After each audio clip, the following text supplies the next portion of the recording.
Clinical skills, a little on injections. Okay, so usually when you're injecting, you're gonna be using your medication. So you wanna make sure the tops are nice and clean. So we had cleaned these a minute ago, but we'll clean them again. Okay. So then I'll grab my syringe here with my needle already on it. And so basically, if I wanna have 1 cc, right, 1 ml of lidocaine, I like to put the plunger right at 1, okay? I'm gonna show you why.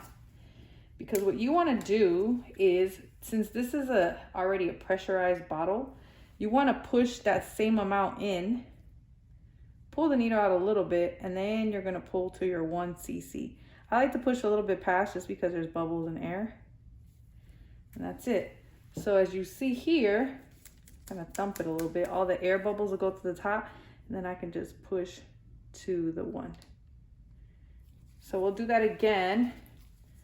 I'm gonna have this little guy here. And then we'll push 2. Same thing.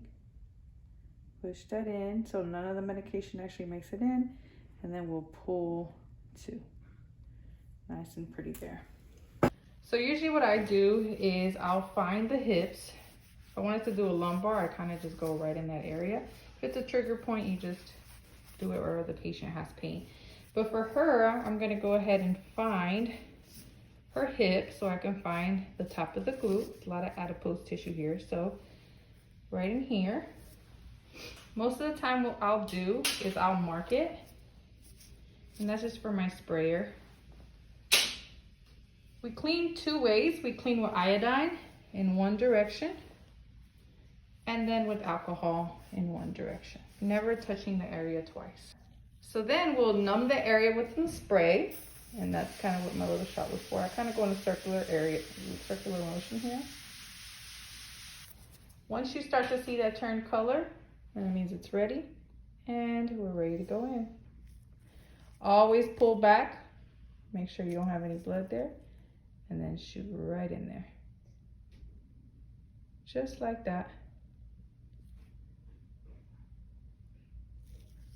Pull out. Sometimes the patient will be bleeding. You can just hold it down there with a cotton ball. For the sake of another hand here, I had to do both. And then we'll put the little Band-Aid on our patient.